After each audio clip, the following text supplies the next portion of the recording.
So hey guys, welcome back to my channel. तो दोस्तों, finally 3 महीने के बाद स्टेलर ट्रांसफॉर्मेशन का नया सीजन आ चुका है और आज के इस वीडियो में मैं सीजन 6 के फर्स्ट एपिसोड को एक्सप्लेन करूंगा। तो चलिए बिना किसी देरी के वीडियो को शुरू कर लेते हैं। और आज के एपिसोड की शुरुआत बिल्कुल उसी जगह से होती है जहाँ पर पिछला सीजन खत्म हुआ था, जहाँ पर हमने देखा था कि किन्यू बुल डीमन एम्परर के साथ हाउ फेई से मिलने के लिए फॉरबिडन लैंड ऑफ एप की तरफ निकल जाते हैं। और अब आगे अंतरिक्ष में कुछ समय तक ट्रैवल करने के बाद वो दोनों अब finally forbidden land of app के पास पहुँच जाते हैं। तभी उनके सामने ग्रेट एप एम्परर आ जाते हैं। उनको सामने देखते ही किन्यू आगे बढ़कर अपना सर झुकाकर उन्हें रिस्पेक्ट देता है और कहता है कि आपसे मिलकर खुशी हुई। जिस पर एम्परर कहते हैं कि चलो अब तुम दोनों मेरे पीछे आओ। और इतना कहते ही वो फॉरबिडन लैंड ऑफ एप में जाने के लिए एक कॉस्मिक स्ट्रीम को समन करते हैं। बुल डीमन एम्परर यहाँ पर किन्यू को बताते हैं कि कॉस्मिक स्ट्रीम ही एक ऐसा रास्ता है जिससे कि वो फॉरबिडन लैंड ऑफ एप में एंटर कर सकते हैं। इसके अलावा अगर कोई भी, चाहे वो डिवाइन बीस्ट ही क्यों ना हो, अगर वो फॉरबिडन लैंड में किसी और तरीके से एंटर करने की कोशिश करेगा तो उसके बॉडी का कचुम्बर निकल जाएगा और उसकी सोल भी पूरी तरह से टूट जाएगी। फिर सीन चेंज होता है और हम देखते हैं कि अब वो तीनों फॉरबिडन लैंड ऑफ एप में एंटर कर चुके हैं। यहाँ पर एप एम्परर उन दोनों को बताते हैं कि यही वो जगह है जहाँ पर हमारे एप क्लैन के वॉरियर्स अपनी ट्रेनिंग करते हैं। अब ये सुनकर किन्यू से पूछता है कि क्या हाउ फेई इसके अंदर है, जिसके जवाब में वो बताते हैं कि हाँ, अभी वो इसके अंदर लाइफ एंड डेथ की कल्टीवेशन कर रहा है। तो ये सुनकर किन्यू उसकी चिंता करने लगता है और पूछता है कि क्या वो इसके अंदर सेफ होगा, जिसके जवाब में वो कहते हैं कि हाउ फेई एक फायर आइड वाटर एप है, मगर इसके बावजूद भी अगर वो इस ट्रेनिंग डोमेन में मारा जाता है तो इसका मतलब यही होगा कि वो हमारे एप क्लैन का लीडर बनने के काबिल नहीं है। अब इतना सुनने के बाद किन्यू उनके पास जाता है और उनसे रिक्वेस्ट करके कहता है कि क्या आप हाउ फेई को बाहर बुला सकते हैं, मुझे उससे कुछ डिस्कस करना है। जिसके जवाब में एम्परर बोलते हैं कि मैंने तुमसे वादा किया था कि मैं तुम्हें हाउ फेई के पास लेकर आऊंगा, लेकिन मैंने ऐसा कभी नहीं कहा था कि मैं उसे बाहर बुलाऊंगा। ये जगह एक एक्स्ट्राऑर्डिनरी फॉरबिडन हेरिटेज है कल्टीवेशन करने के लिए, इसके सामने मैं भी बाकियों की तरह हूँ। जिसके बाद फिर वो बताते हैं कि इस फॉरबिडन प्लेस में कोई भी इंसान पूरी जिंदगी में सिर्फ 3 बार ही जा सकता है और मैंने ऑलरेडी अपने तीनों चांसेस को यूज कर लिया है। लेकिन अगर तुम सच में हाउ फेई से मिलना चाहते हो तो फिर तुम्हें खुद ही इस डोमेन के अंदर जाना होगा। और एक बात मैं तुम्हें पहले ही बता देता हूँ, जैसे ही तुम इसके अंदर जाओगे तुम्हारा एक टेस्ट होगा और ये टेस्ट कोई मामूली टेस्ट नहीं होगा, बल्कि इसमें तुम्हारी जान भी जा सकती है। तो अंदर जाने से पहले एक बार अच्छी तरह से सोच लो। वो ये सब कुछ बता ही रहे थे कि तभी किन्यू की नजर हाउ फेई पर पड़ती है। किन्यू तो उसे आवाज भी लगाता है। तो एप एम्परर उसे बताते हैं कि फॉरबिडन लैंड के इस हेरिटेज में बाहर से किसी का भी आवाज नहीं जा सकता है। तो ये सुनकर किन्यू बोलता है कि अगर ऐसी बात है तो फिर आप मुझे इसके अंदर भेज दीजिए। तो फिर एप एम्परर तुरंत उसे अंदर भेजने के लिए अपना मैजिक शुरू कर देते हैं और इस दौरान बुल डीमन एम्परर किन्यू को बताते हैं कि अंदर जाकर तुम्हें अपने पूरे पावर का इस्तेमाल करना होगा। भले ही तुम्हारे पास 10,000 बीस स्पेक्ट्रम है, लेकिन वो भी अंदर जाने के बाद यूजलेस हो जाएगा। तुम उसमें से चाहे जितने भी डीमंस क्यों ना भेज दो, अंदर उतने ही नंबर के वॉरियर्स तुम्हारा सामना करने के लिए आ जाएंगे और उनका अटैक पावर तुमसे 10 गुना ज्यादा होगा। तो अगर कभी तुम्हें लगता है कि तुम फाइट नहीं जीत सकते हो तो फिर तुम टेरेस की तरफ भागना, वहाँ से तुम्हें बाहर निकलने का रास्ता मिल जाएगा। बुल डीमन एम्परर के मुंह से इतनी सारी इन्फॉर्मेशन सुनकर एप एम्परर उनसे कहते हैं कि तुम्हें मेरे एप ट्राइब के बारे में कुछ ज्यादा ही पता है। जिस पर बुल डीमन एम्परर कहते हैं कि मुझे इसके बारे में कुछ ज्यादा नहीं पता, उल्टा मैं तुमसे पूछना चाहता हूँ कि आखिर इस डोमेन का रूल्स है क्या और इसके अंदर कोई भी पर्सन सिर्फ 3 बार ही क्यों जा सकता है। जिसके जवाब में एप एम्परर बताते हैं कि अगर तुम स्ट्रॉन्ग हो तो फिर तुम्हें रूल्स की चिंता करने की जरूरत नहीं है, लेकिन अगर तुम स्ट्रॉन्ग नहीं हो तो फिर रूल्स जानकर भी तुम्हें कुछ खास फायदा नहीं होगा, तुम वैसे भी अंदर जाकर मारे ही जाओगे। जिसके बाद सीन चेंज होता है और हम देखते हैं कि अब किन्यू डोमेन के अंदर चला गया था। अंदर जाकर वो देखता है कि दीवार में चारों तरफ उसे 36 स्टिक फॉर्मेशन के बारे में बताया जा रहा है। जिसके तुरंत बाद वहाँ डोमेन का एक गार्ड आ जाता है और वो किन्यू को बताता है कि अभी इस फाइट में हम दोनों बिल्कुल सेम स्ट्रेंथ से फाइट करेंगे और क्योंकि तुम एक 3rd लेवल इमोर्टल एम्परर हो तो फिर मैं भी अपनी पावर बिल्कुल वहीं तक रखूंगा और तुम्हारे एडवांटेज के लिए मैं सिर्फ और सिर्फ 36 स्टिक ऑफ हेवनली टेक्निक का इस्तेमाल करूंगा, लेकिन मेरे अटैक्स की पावर तुम्हारे अटैक से 10 गुना ज्यादा होगी। और मैं तुम्हें बता दूं कि तुम्हारी जीत तभी होगी जब तुम मेरे हाथ से ये स्टिक गिरा दोगे। तो फिर ये सुनकर किन्यू उनसे कहता है कि एल्डर, मैं तो बस यहाँ पर अपने दोस्त को ढूंढने के लिए आया हूँ। जिस पर वो गार्ड कहता है कि तुमने एक डिवाइन बैटल सूट पहन रखा है और अभी तुम फॉरबिडन लैंड के इस हेरिटेज के अंदर हो, जो कि एक ट्रेनिंग की जगह है, मगर यहाँ सिर्फ तुम्हें अपने स्ट्रेंथ का इस्तेमाल करना है, ना ही तुम अपना बैटल सूट इस्तेमाल कर सकते हो और ना ही कोई मैजिकल वेपन। और इतना कहते ही वो किन्यू के ऊपर अपने स्टिक से अटैक कर देता है, जो कि जमीन को तोड़ते हुए सीधे जाकर उस पर अटैक करने लगती है। तो फिर किन्यू ऊपर हवा में कूदकर 10,000 फिंगर टेक्निक से उसके अटैक को ब्लॉक करता है। जिसके बाद उस गार्ड से किन्यू कहता है कि तुमने अभी थोड़ी देर पहले ही कहा था कि यहाँ पर कोई भी मैजिकल वेपन का इस्तेमाल करना मना है, तो अभी जिस चीज से तुमने मेरे ऊपर अटैक किया वो था क्या? अब अब यहाँ पर किन्यू के सवाल का जवाब देने के बजाय वो गार्ड किन्यू से ही पूछने लगता है कि क्या तुम्हें किसी ने बताया नहीं कि यहाँ आने के बाद तुम्हें सिर्फ अपने स्ट्रेंथ का इस्तेमाल करना है, और अगर इस जगह पर ट्रेनिंग के दौरान तुम्हारी मौत भी हो जाती है तो फिर इसके लिए भी तुम किसी को ब्लेम नहीं कर सकते हो। उस गार्ड की बात सुनने के बाद किन्यू सोचने लगता है कि एप एम्परर ने तो उसे बताया ही नहीं कि अंदर कोई भी वेपन का इस्तेमाल नहीं किया जाता है, तो इसका मतलब कहीं ऐसा तो नहीं कि एप एम्परर मुझे मरवाना चाहते हैं। वहीं दूसरी तरफ हम देखते हैं कि अब वो गार्ड किन्यू से कहता है कि तुमने मेरा पहला अटैक तो रोक लिया, लेकिन अब देखता हूँ कि क्या तुम मेरा दूसरा अटैक भी रोक पाते हो। और इतना कहते ही वो अपने स्टिक को फुल पावर से किन्यू के ऊपर अटैक करने के लिए भेजता है, मगर उसके इस अटैक को भी किन्यू अपने फिंगर टेक्निक से रोक लेता है। फिर यहाँ पर उन दोनों के बीच कुछ देर जबरदस्त फाइट चलती है। किन्यू उसको हराने के लिए अपने मीटियोर फिंगर टेक्निक का इस्तेमाल करता है, जिससे वो गार्ड के पेट में हिट करने में कामयाब हो जाता है। अब ये चीज देखकर वो गार्ड पूरी तरह से हैरान हो गया था और कहने लगता है कि तुम्हारा कॉम्बैट स्किल तो सच में काफी ज्यादा हाई है। न सिर्फ तुमने मेरे 36 स्टिक फॉर्मेशन को रोका, तुम तो मेरे बॉडी को भी हिट करने में कामयाब हो गए। लेकिन जैसा कि मैंने तुम्हें पहले ही बता दिया था कि तुम तभी विनर बनोगे जब तुम मेरे स्टिक को जमीन पर गिरा दोगे। जिसके बाद अब वो किन्यू को हराने के लिए 36 स्टिक फॉर्मेशन का लास्ट टेक्निक इस्तेमाल करता है और बोलता है कि अब मैं देखता हूँ कि तुम मेरे स्टिक को अपनी उंगली से कैसे रोकते हो। यहाँ पर उसने अपने स्टिक का काफी सारा क्लोन बना लिया था, जिससे वो किन्यू के ऊपर लगातार अटैक किए जा रहा था। किन्यू उसके कुछ अटैक्स को रोकने में कामयाब हो गया था, लेकिन उसका एक अटैक किन्यू को लग ही जाता है। तो उसको हराने के लिए अब किन्यू अपने स्पेशल टेक्निक का इस्तेमाल करने के बारे में सोचता है, क्योंकि अगर किन्यू ऐसे ही सिंपल अटैक्स करते रहा तो फिर उसको हराने में काफी समय लग जाएगा। वो नीचे उतरकर फिर से 10,000 फिंगर टेक्निक का इस्तेमाल करता है, जिससे वो गार्ड के स्टिक के सारे क्लोन्स को डिस्ट्रॉय कर देता है। फिर जैसे ही वो उसके स्टिक को पकड़ने ही वाला था, वो गार्ड स्पीड से जाकर अपने स्टिक को ले आता है और कहता है कि तुम्हारी पावर एक थर्ड लेवल इमॉर्टल एम्परर की जितनी तो नहीं है, क्योंकि एक third level immortal emperor special transformation को इस्तेमाल नहीं कर सकता है। जिसका मतलब तो यही हुआ कि तुम यहाँ पर आकर अपने असली कल्टीवेशन लेवल को छिपा रहे हो, और इसका मतलब ये भी हुआ कि तुम यहाँ पर हमारा मजाक बना रहे हो। तो अब मरने के लिए तैयार हो जाओ। और इतना कहकर अब वो अपनी फुल पावर का इस्तेमाल करके किन्यू को मारने के लिए जाता है। गार्ड के इस अटैक को किन्यू रोक नहीं पाता, क्योंकि वो गार्ड अपने फुल पावर का इस्तेमाल कर रहा था। जिसके बाद फिर हमें हाफ फे को दिखाया जाता है, जो कि खुद भी डोमेन के बाहर उड़कर निकल जाता है। ऐसा लगता है कि वो भी अपने फाइट में हार रहा था। यहाँ पर वो कहने लगता है कि मेरा यहाँ पर आया हुआ 60 साल हो चुका है, लेकिन इसके बावजूद भी अब तक मैं 36 स्टिक टेक्निक में से सिर्फ और सिर्फ 35 स्टिक टेक्निक ही सीख पाया हूँ। हर बार लगातार मैं उस लास्ट टेक्निक से ही हार जाता हूँ, लेकिन मैंने ये ठान लिया है कि मैं उसे हरा कर ही रहूंगा और लास्ट टेक्निक भी सीख लूंगा, जिसके बाद मैं बन जाऊंगा सबसे स्ट्रॉन्गेस्ट एप। लेकिन पहले तो अपने बॉडी के इस दर्द को हटाने के लिए थोड़ा हीलिंग कर लेता हूँ। और फिर वो बैठकर अपनी बॉडी को हील करने लगता है। तभी उसे उस जगह पर भूकंप महसूस होता है, तो वो सोचने लगता है कि कहीं ऐसा तो नहीं कि इस डोमेन के अंदर कोई और भी गया है। लेकिन हमारे एप एम्परर का तो तीनों चांस ऑलरेडी पूरा हो चुका है, तो उनके अलावा अंदर कौन जा सकता है। तो इस बात का पता लगाने के लिए वो डोमेन के पास जाकर अपनी दूरदृष्टि का इस्तेमाल करता है, जिससे उसे पता चलता है कि अंदर और कोई नहीं बल्कि उसका दोस्त किन्यू है, जो कि वहाँ गार्ड से मार खा रहा है। तो अपने दोस्त को बचाने के लिए वो तुरंत फुल स्पीड में डोमेन के अंदर घुस जाता है। और इधर हम देखते हैं कि अब किन्यू भी फाइट के लिए सीरियस हो गया था और वो उठकर अपनी पावरफुल टेक्निक से उस गार्ड के ऊपर अटैक करता है। मगर क्योंकि वो गार्ड अपना स्ट्रेंथ अब एक थर्ड लेवल एम्परर से भी ज्यादा बढ़ा चुका था, इसलिए किन्यू का ये अटैक उसके ऊपर काम नहीं करता। जिसके बाद फिर हम देखते हैं कि अब वो गार्ड किन्यू को खत्म करने के लिए आगे बढ़ता है, लेकिन तभी वहाँ पर हाउ फे आ जाता है और उसके अटैक को रोक लेता है। मगर उनके स्टिक के टकराने के इम्पैक्ट से हाउ फे दूर जाकर गिरता है, लेकिन फिर भी वो दोबारा उठकर खड़ा होता है और उस गार्ड से कहता है कि तुम इस जगह के नियमों को तोड़ रहे हो। तुम्हें यहाँ पर आए चैलेंजर के जितना पावर लेवल करके उससे फाइट करना था, ना कि अपनी फुल पावर का इस्तेमाल करके उसे मारने के बारे में सोचना था। और ये कहते हुए वो उस गार्ड के ऊपर अटैक कर देता है। तो इसके जवाब में वो गार्ड कहता है कि ये बंदा यहाँ पर अपनी ट्रू स्ट्रेंथ को छिपा रहा है, इसीलिए मैंने भी इसको हराने के लिए अपना ताकत बढ़ा लिया है। हाउफे यहाँ पर किन्यू को बचाने के लिए उसके सामने आकर खड़ा हो जाता है और कहता है कि किन्यू तुम यहाँ से निकल जाओ, मैं इसे संभालता हूँ। और ये कहकर वो उस गार्ड के अटैक्स को रोकने लगता है, मगर क्योंकि वो गार्ड अपने फुल पावर का इस्तेमाल कर रहा था, हाउफे भी उसके अटैक्स को ज्यादा देर तक रोक नहीं पाता और उसके हाथों से उसका मैजिकल स्टिक नीचे गिर जाता है। तो ये देखकर किन्यू से बचाने के लिए सामने कूद जाता है, जिसके वजह से गार्ड का अटैक सीधे जाकर किन्यू के सर पर ही लगता है, जिससे वो काफी ज्यादा घायल हो गया था। और ये चीज देखकर अब हाउफे को बहुत ज्यादा गुस्सा आ जाता है और वो अपनी स्टिक उठाकर गार्ड को मारने के लिए आगे बढ़ता है, मगर फिर भी वो गार्ड को हरा नहीं पाता। यहाँ पर हाउफे को हराने के बाद वो गार्ड किन्यू को जान से मारने के लिए जाता है, तभी एक मिस्टीरियस एनर्जी उसे रोक लेती है और हमें पता चलता है कि ये और कोई नहीं बल्कि इस डोमेन के गॉड ने किया था। वो यहाँ पर आकर उस गार्ड से कहते हैं कि तुमने इस बंदे के खिलाफ 6 लेवल ऑफ इमॉर्टल एम्परर की एनर्जी को इस्तेमाल किया है, जिसका मतलब कि तुमने आज इस फॉरबिडन लैंड के रूल्स को तोड़ा है। तो फिर फिर वो गार्ड कहता है कि इसके सोल को चेक करने पर पता चलता है कि ये एक 3rd लेवल का इमोर्टल एम्परर है, लेकिन इसके बावजूद भी वो मेरे 36 स्टिक फॉर्मेशन को रोकने में कामयाब हो गया। जिसका मतलब तो यही हुआ ना कि ये अपनी असली पावर को छिपा रहा है और इसीलिए मैंने इसको सजा देने के लिए अपनी पावर को बढ़ा लिया। तो फिर अब वो गार्ड खुद ही किन्यू की पावर को चेक करने लगते हैं और फिर उस गार्ड से कहते हैं कि इस लड़के ने यहाँ पर कोई भी बात नहीं छुपाई है और ना ही कोई नियम तोड़ा है। जिसको सुनकर अब उस गार्ड की हालत खराब हो गई थी। वो कहने लगता है कि मुझे माफ कर दीजिए, मैंने गलत समझा था, ये मेरी मिसअंडरस्टैंडिंग थी। मगर वो गार्ड उसकी एक नहीं सुनते। वो नियम तोड़ने के लिए उस गार्ड को वहीं तुरंत जान से मार देते हैं। जिसके बाद वो उन दोनों को यहाँ से जाने के लिए बोलकर गायब हो जाते हैं। फिर सीन चेंज होता है और हम देखते हैं कि अब वो दोनों डोमेन के गेट से बाहर निकल आते हैं। यहाँ पर किन्यू हाओफे से कहता है कि आखिर मैंने तुम्हें ढूंढ ही लिया। जिस पर हाओफे भी कहता है कि मैं भी तुम्हें ढूंढना चाहता था, लेकिन मुझे पता ही नहीं था कि आखिर मैं तुम्हें कहाँ ढूंढूं। जब तुमने स्टार ट्रांसफॉर्मेशन टेक्निक को बनाया था उसके बाद से हम सब अलग ही हो गए। जिस पर किन्यू कहता है कि इतने सालों में मैंने भी तुम्हें काफी ज्यादा मिस किया, ना ही मैं ब्लैकी से मिला और ना ही लियर से,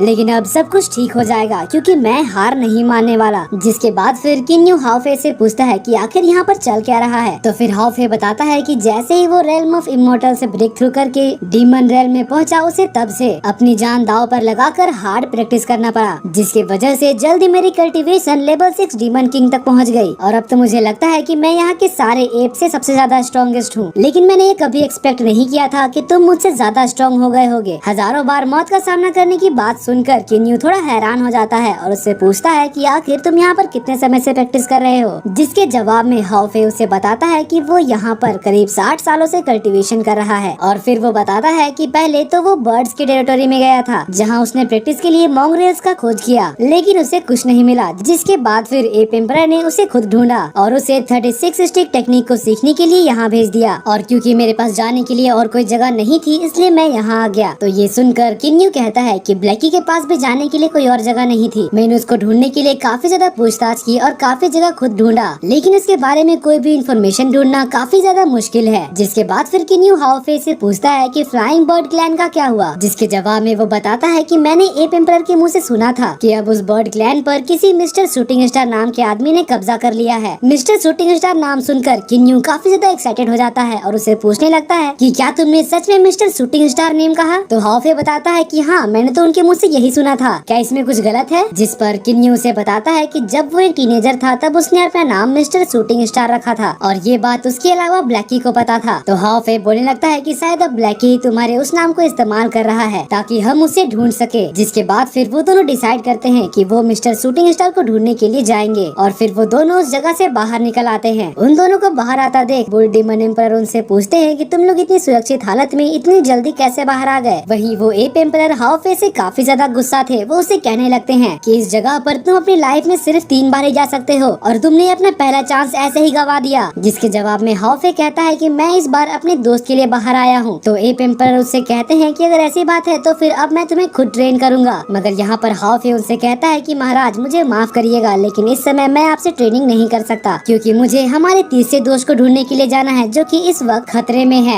इसलिए हम दोनों को यहाँ से जल्द उसे बचाने के लिए जाना होगा। उसकी ये बात सुनकर एप एम्परर को बहुत ज्यादा गुस्सा आ जाता है क्योंकि हाओफे ने यहाँ पर एप एम्परर के ऑफर को ठुकरा दिया था। वो जैसे ही हाओफे के ऊपर अटैक करने के लिए अपने स्टिक को आगे बढ़ाते हैं, किन्यू उसके सामने आ जाता है और उससे कहने लगता है कि मैं और हाओफे दोनों ही ये बात जानते हैं कि आप यहाँ पर हाओफे के लिए अच्छा सोच रहे हैं और हाओफे के दिल में भी सिर्फ और सिर्फ आपके लिए इज्जत ही है। लेकिन हाओफे ऐसा इंसान बिल्कुल भी नहीं है जो कि अपनी स्ट्रेंथ को बढ़ाने के लिए अपने दोस्त को मरता हुआ छोड़ दे। अब उसकी बात सुनने के बाद एप एम्परर उसे यहाँ से जाने के लिए इजाजत दे देते हैं, मगर वो हाओफे से कहते हैं कि तुम्हारे यहाँ से जाने के बाद इस किंगडम में तुम्हारी कोई जगह नहीं है। तो फिर अब किन्यू और हाओफे दोनों ही एप एम्परर को थैंक यू बोलते हैं और कहते हैं कि हमसे अगर कोई भी गलती हो गई हो तो प्लीज माफ कर दीजिएगा। जिसके बाद फिर हम देखते हैं कि एप एम्परर अपना divine weapon golden एबिस battle armour खोलकर हाओफे को दे देते हैं और बोलते हैं कि अगर तुम इस हालत में अपने दोस्त को बचाने के लिए जाओगे तो फिर तुम तुरंत मारे जाओगे, इसलिए बेहतर तो ये होगा कि तुम मेरा ये आर्मर ले जाओ। दोस्तों ये चीज देखकर हमें पता चलता है कि एप एम्परर यहाँ पर उससे गुस्सा तो है, लेकिन वो हाओफे की फिक्र भी करते हैं। हाओफे उस आर्मर के लिए एप एम्परर को थैंक यू कहता है। एप एम्परर का ये आर्मर टॉप लेवल का मैजिक ट्रेजर है, जिसका मतलब कि इसके होते हुए कोई भी इमोर्टल, कोई भी डेविल या कोई डीमन उसका बाल भी बाका नहीं कर सकता। जिसके बाद फिर हम देखते हैं कि अब एप एम्परर अपने मैजिक से उन दोनों को यहाँ से बाहर निकालने लगते हैं। इस दौरान वो हाओफे से कहते हैं कि मेरे आर्मर का तुम ध्यान रखना और साथ ही अपना भी ख्याल रखना।